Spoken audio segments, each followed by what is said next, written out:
नमस्कार साथियों, जय हिंद जय भारत। स्वागत है आप सभी का ऑल एग्जाम प्लेस पे। मैं हूं रोहित खरा। दोस्तों, एमपी सेट का एग्जाम काफी स्टूडेंट्स देते हैं, लेकिन हर कोई क्वालिफाई नहीं कर पाता है। कुछ मिस्टेक्स हो जाती हैं उन स्टूडेंट से, जिसके कारण वो एग्जाम क्वालिफाई नहीं कर पाते और वो फेल हो जाते हैं। आज के वीडियो में मैं आपको 10 ऐसी गलतियां बताने वाला हूं जो स्टूडेंट करते हैं और जिसके कारण वो फेल हो जाते हैं। साथ में उन गलतियों का सॉल्यूशन भी बताऊंगा कि उसको आप कैसे अवॉइड करें और कैसे इन गलतियों को सुधार कर आप एग्जाम को क्वालिफाई कर सकते हैं। ये वीडियो आपके प्रिपरेशन को चेंज कर देगा, क्योंकि जाहिर सी बात है, कोई भी युद्ध जो होता है ना, वो रणनीति से जीता जाता है। वही चीज एग्जाम पे भी लागू होती है। रणनीति अगर आपकी सही है, स्ट्रेटजी आपकी सही है, तो आप एग्जाम पहली बार में क्वालिफाई कर लेंगे। लेकिन आप अगर गलत रणनीति या बिना रणनीति के एग्जाम करना चाहते हैं, तो हो सकता है आप पहली बार में क्वालिफाई ना कर पाए। जब आप गलतियों से सीखोगे तब समझ में आएगा। इसलिए पहली बार में अगर आपको क्वालिफाई करना है एग्जाम, तो सबसे पहले इन 10 गलतियों को आपको अवॉइड करना है और उसकी जगह क्या करना है, इस वीडियो में मैं आपको बताने वाला हूं। चलिए स्टार्ट करते हैं दोस्तों। इसी के साथ साथ आप मुझे फेसबुक, इंस्टाग्राम और व्हाट्सएप पे फॉलो कर सकते हैं। व्हाट्सएप पे आप मुझे हाई करके भेज सकते हैं और व्हाट्सएप ग्रुप पे जुड़ सकते हैं। ये मेरा पर्सनल नंबर है दोस्तों। इसी के साथ साथ दोस्तों, आपको बैच मिल जाएगा। सारथी बैच लॉन्च हो चुका है उन स्टूडेंट के लिए जो अभी पीजी कर रहे हैं। 3 साल की वैलिडिटी है इसमें। सेट का पेपर 1, नेट का पेपर 1 और असिस्टेंट प्रोफेसर का पेपर 1, साथ में आपका इंटरव्यू गाइडेंस भी। केवल और केवल 100 स्टूडेंट के लिए बैच लॉन्च किया गया है। 4,999, वैलिडिटी 3 साल। अगर आपका टारगेट है आने वाले समय में असिस्टेंट प्रोफेसर बनना, तो बैच को बिल्कुल आप ज्वाइन कर सकते हैं। इसी के साथ साथ दोस्तों, पेपर 1 का एमपी सेट का बैच मिल जाएगा अभी ऑफर में 999 में। अभी डबल ऑफर चल रहा है। टेस्ट सीरीज इसमें फ्री मिल रही है 5000 क्वेश्चन की, तो बिल्कुल इसको भी आप ज्वाइन करना चाहें तो कर सकते हैं। टेस्ट सीरीज भी अलग से आपकी लॉन्च हो चुकी है। जी हाँ, 499 में पेपर 1 की शानदार टेस्ट सीरीज, जिसमें 5000 प्लस एमसीक्यू आपको मिलने वाले हैं। चलिए स्टार्ट करते हैं दोस्तों। इसी के साथ साथ सब्जेक्ट के अगर आप लेना चाहें, हिंदी, सोशियोलॉजी, ज्योग्राफी और आपका पॉलिटिकल साइंस, इनके कोर्स भी आपको मिल जाएंगे। इसी के साथ साथ दोस्तों, बात करते हैं उन 10 मिस्टेक्स की जो आपको अवॉइड करनी है। ये 10 गलतियां आपको फेल कर सकती हैं। इन गलतियों को आपको ध्यान रखना है। कौन कौन सी गलती है, एक एक करके देखते हैं। सबसे पहली मिस्टेक होती है, स्टूडेंट जो होता है रैंडम स्टडी करने लगता है। जैसे अभी बहुत सारे स्टूडेंट हैं जिन्होंने प्रिपरेशन चालू की, कहीं से भी पढ़ना चालू कर देते हैं, है ना, कहीं से भी पढ़ना चालू कर देते हैं बिना एग्जाम को एनालिसिस किए। जिसके कारण क्या होता है, वो ना इधर के रह जाते ना उधर के रह जाते। भाई पढ़ना नहीं है, बस सही चीज पढ़ना है। इसलिए आपका सॉल्यूशन है कि भाई आप सिलेबस उठाएं, साथ में पीवाईक्यू देखें, प्रीवियस ईयर क्वेश्चन देखें, कैसा पेपर आया है, किस प्रकार के क्वेश्चन आए हैं, तभी आप क्या कर पाएंगे, सही तरीके से पढ़ाई कर पाएंगे। दूसरी मिस्टेक है दोस्तों, पीवाईक्यू को सिर्फ देख लेना। देख लेने का मतलब ये होता है कि बस एक बार नजर देखी, देख लिया, चलो आगे बढ़ो आगे। ये नहीं होता है पीवाईक्यू लगाना। पीवाईक्यू का मतलब होता है कि आप उसने उससे संबंधित टॉपिक पढ़ा, बाद में उससे संबंधित पीवाईक्यू लगाए और फिर आपने प्रैक्टिस की, तब आपको पता चलेगा कि हाँ यार, मैंने थ्योरी पढ़ी थी, ये थ्योरी से ही क्वेश्चन बन रहे पढ़ के। इसलिए थ्योरी पढ़ना भी आपके लिए बहुत जरूरी है। केवल आप देखने वाला काम मत करो कि एक बार देख लिया और हो गया, ऐसा नहीं होता है। कम से कम 2 से 3 बार आपको क्या करना पड़ेंगे, वो प्रश्नों को करना पड़ेगा। तीसरी मिस्टेक, नोट्स तो बना लेते हैं लेकिन क्या नहीं करते, रिवीजन नहीं करते। रिवीजन बहुत जरूरी है। पहला रिवीजन 24 घंटे के अंदर, दूसरा रिवीजन 7 दिन में, तीसरा रिवीजन 21 दिन में। क्योंकि आप देखेंगे एक हफ्ते के अंदर का आप 50 से 60% जो चीज पढ़ते हो वो भूल जाते हो। ये मानव मेमोरी है ना। अगर आप देखेंगे आप 50 से 60% भूल ही जाओगे 7-8 दिन में, है ना। तो इसलिए आपका रिवीजन क्या होना चाहिए, हमेशा होते रहना चाहिए नोट्स का। जिस दिन बनाया, क्लास देखी, उस दिन आपने रिवाइज कर लिया, फिर 7 दिन बाद पूरा 7 दिन का रिवाइज कर लिया, 21 दिन बाद पूरा 21 दिन का रिवाइज कर लिया। तो ऐसे क्या होगा, आप कभी भूलोगे नहीं, आपको पूरा याद रहेगा, नोट्स आपके अच्छे रहेंगे। अगली मिस्टेक है दोस्तों, मॉक टेस्ट नहीं देते हैं लास्ट में भी जाके। सोचते हैं थ्योरी तो पढ़ ली, सीधे क्या करेंगे वो करेंगे। ये वही वाली बात हो गई, बिना प्रैक्टिस मैच खेले सीधे आप फाइनल पे उतर गए तो क्या होगा, कर पाओगे क्या, नहीं कर पाओगे। इसलिए वीकली फुल मॉक टेस्ट का टारगेट रखें। जैसे अभी संडे से आपकी एफएलटी यूट्यूब पे चालू हो जाएगी। जी हाँ, संडे के संडे हमारी एफएलटी जो है आपकी यूट्यूब पे स्टार्ट हो जाएगी, तो आपको एफएलटी मिलेंगी बढ़िया, वो देख सकते हैं, है ना।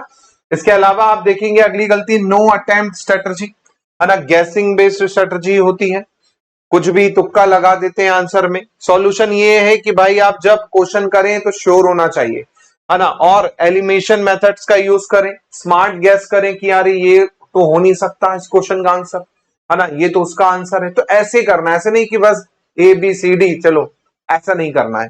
ऐसे ही आपका हार्ड टॉपिक में फंस जाते हैं बच्चे। मैं हमेशा कहता हूं भाई यहां पर आपको मार्क्स में टॉप नहीं करना है, यहां पर आपको क्वालिफाई करना है। तो क्वालिफाई करने के लिए आपको जरूरी नहीं है कि सब चीज आए, आप उन चीजों को करें जो आपको अच्छे से आती है ना। तो हार्ड टॉपिक में फंसकर क्या करते हैं बच्चे, अपना समय बर्बाद करते हैं और वहां से क्वेश्चन आता है फिर भी नहीं बन पाता। इसलिए उन चीजों को आपको अवॉइड करना है ना, पहले हाई वेटेज टॉपिक्स को कवर करना है, जो आपको इजी आते हैं, जहां से क्वेश्चन आएगा तो आपको 100% बन जाएगा, उसको करो आप भागते हो कहां पर, आप भागते हो वीकनेस पे। वीकनेस पे नहीं भागना है आपको, स्ट्रेंथ को और ज्यादा मजबूत करें कि भाई इन टॉपिक से अगर क्वेश्चन आएगा तो 100% मैं सही कर लूंगा। हार्ड वाला तो देखो बनेगा नहीं बनेगा, उसमें भी कोई छोटी नहीं होती है ना। इसलिए हमेशा याद रखें पहले उन क्वेश्चंस को करें जो आप 100% श्योर हो, उनको अटेम्प्ट करें, फिर मॉडरेट लेवल, और सबसे लास्ट में आप क्या करो, हार्ड टॉपिक को छेड़ो, है ना। अगला है मोटिवेशन स्टडी जो होती है उसमें कंसिस्टेंसी नहीं होती। जैसे कोई वीडियो देख लिया मोटिवेशन तो तुरंत स्पार्क हो जाता है, चिंगारी का काम करता है मोटिवेशन।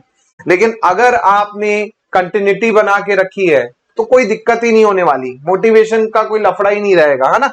इसलिए प्रॉपर टाइम टेबल, है ना, पोमोडोरो और हैबिट का यूज करें, डेली करें। आज से 40 दिन बाद मान के चले एग्जाम है, तो ये 40 के 40 दिन ये होना चाहिए कि आपने 3 घंटे के हिसाब से पढ़ा है। ऐसा नहीं कि एग्जाम के 2 दिन पहले बस पढ़ रहे हो, बीच में एक दिन पढ़ा फिर छोड़ दिया, फिर पढ़ा फिर छोड़ दिया, ऐसा नहीं, लगातार आपको पढ़ने 40 दिन, तभी एग्जाम क्वालिफाई होगा। इसी प्रकार सोशल मीडिया से डिस्ट्रैक्शन काफी होता है, क्वेश्चन करने के लिए उठाते हैं, रील देखने लगते हैं, कब 5 मिनट का 15 मिनट, 15 का 1 घंटा 1.5 घंटा हो जाता है, पता ही नहीं चलता स्क्रॉल करते करते। कोशिश ये करें कि भाई फोन में नोटिफिकेशन ऑफ कर दें, व्हाट्सएप पे सबसे पहले तो व्हाट्सएप पे नोटिफिकेशन आता है उसको बंद कर दें, सोशल मीडिया का नोटिफिकेशन ऑफ कर दें। फिक्स स्टडी स्लॉट रखिए कि भाई मुझे 3 घंटे लगातार पढ़ना है, मोबाइल को नहीं छूंगा। मोबाइल का केवल यूज करना है केवल और केवल क्वेश्चन लगाने के लिए, और क्या है, लेक्चर देखने के लिए मेरे, है ना। बाकी आपको कुछ नहीं करना है अभी 40 दिन, क्योंकि एग्जाम निकालना है तो 40 दिन कुछ नहीं करना है। इसी प्रकार आपका सबसे बड़ी गलती होती है, बहुत सारा रिसोर्स इकट्ठा कर लेते हैं, ये बुक भी पढ़ रहे हैं वो बुक भी पढ़ रहे हैं। भाई एक बुक को तो पहले पढ़ लो अच्छे से। कोशिश हमेशा यही होनी चाहिए, कम लिमिटेड मटेरियल रखें और उसी को बार बार क्या करें, रिवाइज करें, क्योंकि सब में वही चीज है, वही कंटेंट है, बस लैंग्वेज का फर्क होता है और कुछ नहीं। तो कोशिश यही करें, एक बुक है तो एक बुक को ही आप करें। एक कोर्स ले रखा है जैसे मेरा, तो मेरे ही कोर्स को 2-3 बार रिवाइज करें, क्लास को रिवाइज करें, और कुछ नहीं करना। 10 जगह आप जाओगे आपका काम बिगड़ेगा, है ना। तो ये चीज बहुत बड़ी गलती होती है बच्चों की। इसी प्रकार लास्ट गलती है एग्जाम डे पैनिक और ओवर थिंकिंग। रात हो रही है, अगले दिन एग्जाम है, नींद नहीं आ रही है, सो नहीं पाए, टेंशन हो रही है ना, होती है, लेकिन उसको ओवरकम करना है आपको, नहीं तो एग्जाम आपका क्या हो सकता है, बिगड़ सकता है। सिंपल है, आपको दिमाग अपना शांत रखना है और कोशिश हमेशा एक्यूरेसी पे होनी चाहिए। जब आप वहां एग्जाम दें तो हड़बड़ाएं नहीं, ओएमआर शीट आपके हाथ में है, प्रॉपर तरीके से ओएमआर शीट को भरें। ऐसा नहीं कि लास्ट के 5 मिनट में पूरा गोले काले कर रहे हैं, गया एग्जाम आपका। ये चीज का विशेष ध्यान रखना है कि भाई ओएमआर शीट में गलती ना हो, सब आपका काम खत्म हो जाएगा। इसलिए प्रॉपर टाइम मैनेजमेंट करें, प्रॉपर आप काम रहें, हमेशा इजी क्वेश्चन से शुरुआत करें, उसके बाद मॉडरेट क्वेश्चन पे आए और लास्ट में आप क्या करें, हार्ड क्वेश्चन को टच करें। अगर पहले ही हार्ड क्वेश्चन में फंस गए तो वैसे ही आप डिमोटिवेट हो जाओगे और आगे के जो क्वेश्चन अच्छे वाले सरल वाले होंगे वो भी नहीं बन पाएंगे। तो हमेशा पहला 5 मिनट जो होगा आपका पेपर का पूरे क्वेश्चन को देखने में होगा। केवल देख लो सरसरी निगाहों से, जिसके हम कहते हैं ना कि एक बार स्कैन कर लो, है ना। तो 5 मिनट शुरू के पूरे स्कैन 50 क्वेश्चन को कर लो। उसके बाद आपको समझ आ जाएगा कि भैया कौन सा पहले बनेगा, इजी वाले हैं और कौन से हार्ड वाले हैं और कौन से टफ वाले हैं। तो सबसे पहले इजी, फिर आपका मॉडरेट और लास्ट में हार्ड करना है। टाइम मैनेजमेंट साथ में लेके चलना है। OMR के गोले साथ के साथ फिल करते चलने हैं, एकदम लास्ट के लिए मत रखना कि भैया लास्ट में ही फिल करेंगे, बहुत गलतियां हो जाती हैं। सावधानी से आपको MR शीट भी भरनी है। ये मिस्टेक दोस्तों अगर आप अवॉइड करते हैं, 100% मैं कह रहा हूं आपका एग्जाम क्वालिफाई हो जाएगा। आप मुझे रिजल्ट के बाद ये वीडियो अगर देखो, आप कमेंट करके बताना मेरी ये टिप्स काम आई कि नहीं आई। और दोस्तों वीडियो अच्छा लगा हो तो लाइक कर दो, शेयर कर दो। अगर आप सही में क्वालिफाई करना चाहते हैं 2025 का सेट, तो कमेंट में लिखें टारगेट 2025 सेट। इसी के साथ साथ दोस्तों पेपर 1 का शानदार बैच आपको मिल रहा है अभी केवल 999 रुपए में, ज्वाइन कर सकते हैं। इसके अलावा हमारा सारथी बैच भी लॉन्च हो चुका है, जहां पर आपको 4 एग्जाम की तैयारी हो जाएगी, नेट की, सेट की, असिस्टेंट प्रोफेसर का पेपर 1 और इंटरव्यू गाइडेंस भी, बिल्कुल 3 साल की वैलिडिटी के साथ। अगर आपके छोटे भाई बहन हैं जो टारगेट रखना चाहते हैं असिस्टेंट प्रोफेसर बनने के लिए, सबसे बेस्ट बैच है, केवल और केवल 5000, वो भी 3 साल की वैलिडिटी के साथ में। ऐसे ही और वीडियोस के लिए दोस्तों सब्सक्राइब कर लीजिएगा चैनल। मिलता हूं मैं आप लोगों से जल्दी नए वीडियो में। जय हिंद, जय भारत, धन्यवाद।